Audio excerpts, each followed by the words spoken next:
That's the pool camera, and then here are the mics. Okay. Okay. So who all is here? Fox is here. We're with the local Fox affiliate. And the pool camera is ABC, CBS, NBC, everyone. AP. AC. Liam, yes. I don't even really know what to say because I walk up to these amazing people that have suffered so incredibly long. And in many of my meetings, I've always said, can't we just open our embassy? Can't we just open our embassy so they have access to their papers, to their ability to travel? And this day is just so hard to believe this day has come. And then to have so many people here that are telling me how much they're waiting for Austin to be free, how much they're praying for him, how much they're waiting for him. And, you know, the Syrian people have a very deep place in my heart. They have a very deep place in Austin's heart. And this is just so beautiful. It's so beautiful to finally say, can we please smash the swords into plow, and can't we just move on? Can we move on in peace? Please, can we move on in peace? That's just everyone's dream, I think. Can you walk us through just what you can say about kind of what it's like to talk to, people outside this embassy that are here, and the fact that you came to join them? I mean, what can you say about what you heard that resonated with you as well? You just touched on it. But just well, I mean, one of the things about ever since Austin was detained, I mean, here in America, that's very rare. And so to say to people, my son has been detained, it's like a shock, and oh my gosh, and how are you getting out of bed every day? But in Lebanon and in Syria, people say, oh yes, my cousin, my father, my brother. And so there's just much more of a, I understand what you're going through. And I mean, I can hardly wait to have the same experience myself that they've been having of opening a door. There's my father. There's my cousin. Come here. Hug me. Let's go home. Boy, do I have a trip for you. And so it just, it's just so wonderful because they all have a story. I'll tell you that everyone you meet in Syria has a story, for sure. It's only been 8 days, since all these changes have happened. I'm just kind of curious just how you're doing and how you're sort of monitoring these developments and knowing the State Department just said today how much of a priority it is to get Austin home. Just kind of, can you just walk through your heart in the last 8 days and just how you're feeling? So, in the land of the instant baked potato, right? An hour is a very long time, and you're starving to death, right? Because that potato is not ready yet. So, 8 days, it feels like a long time, but at the same time, we know that Austin was well cared for. So the ones that came out first are the ones that were in the most danger, because they were in the dangerous prisons that didn't have air and water. And so I feel like we are standing in line. I feel like we're standing in line, and we're not the only ones that are still standing in line, because there are still a lot of prisons that have not been opened. It's going to take a while. And now with the news that the UK and France are sending their own people inside of Syria, do you want to see the US sending their own personnel as well? And what can you tell us about it? I didn't hear the first part of that. Say it again. The UK and France are now sending their own people inside of Syria to search for Austin. Oh, are they really? I didn't know that. And I just wanted to know your thoughts about the U.S. sending their own personnel and if they should send that now. Yeah. The silence is deafening. Debra, Debra, I understand that you sent a letter to Netanyahu recently. Could you tell me what you wrote in that letter and what did you ask of him? I didn't send a letter.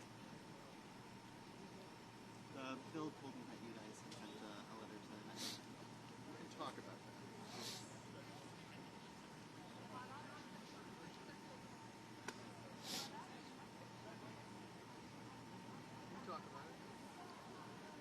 Well, this is how I feel about it. I'm going to be looking for help anywhere I can. And what I've learned in 12 years and 4 months is go to the top first, and then you absolutely need to go to the people on the ground. But go to the top first. And then after you've reached out to them, the people on the ground are going to get behind you. So that's sort of the way to go for it, I think. We'll see. I think it would be polite, to say the least, that perhaps they're not bombing while people are trying to clear the prison. That would be my first suggestion. I know this is so hard for you, and I admire your strength so much, Deborah. Have you raised the concerns with the Biden administration about the strikes that Israel is, what's happening now? Well, yeah, of course. And, I can't say that it made me very happy when the only and first response of our government, whenever they went into Damascus, was to talk about the ransom for my son. I didn't feel like that was helpful, because then we have all kinds of people, with their own motives. And what do you want to see done now? What's the next steps? Well, I mean, the most important thing is to just keep opening the prisons, and to have the people on the ground. It's wonderful to hear that the UK and France are sending their help to do that. So, we just need to get all those prisons open, get those families reunited, including us. Yeah. There was an American, Travis Timmerman, who recently was found. He was only in Syria for 7 months. Have you seen that story? What's your opinion? Is that a sign? I saw that story at 4:25 a.m. when my kids came in and said, "Mom, this is not Austin, but you need to say that it's not Austin." And so, yeah, it was a rehearsal event in our family because so many people thought, that it was Austin. But I don't think Austin is going to get a very fair skin just from being in prison. He's a very dark-skinned man, right? So anyway, but yeah, that was a rehearsal for us. But yeah, 4:25 in the morning. Mom, mom, mom, mom, mom, mom. Yeah, I know. Okay, we're doing it. Did it give you any extra hope? Austin is in there. Well, I've always had hope. I've never had even a millisecond of hopelessness. So, right now I'm more in hope and anticipation, which feels pretty good. Feels pretty good. Yeah. I'm sure you've answered this question before, but where does that come from? Where does keeping and maintaining the hope, and then now having this added anticipation, where does that hope come from for you? Well, my faith, and I have known other hostage families, and they have had an inkling or something that said, this isn't going to end well. And I've never had any shadow of that at all. And the God that I believe in is not a trickster. And I think if I needed to be prepared, the Lord would have prepared my heart. And I haven't been prepared for that. So I am waiting with joy and anticipation for sure. And I'm also, I feel like I want to just go over with these people and party with them about their being reunited and their hope. Yeah. I'm sorry. I'm sure you've answered this before, but how closely are you working with the Biden administration? Are they being very communicative with you?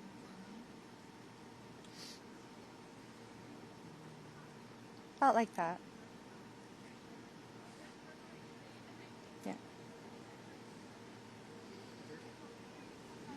Thank you so much for your time. We really appreciate it.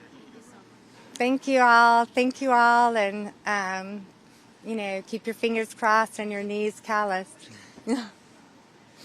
Thank you. Very nice meeting you. Thank you for your time. Really Thank you. And thank you guys for all being here. That's great. But I'll tell you, this is their party. We're just crashing it. Yeah. Introduce myself. My name's Rebecca Hartman. I'm with BBC News. Oh, nice to meet you.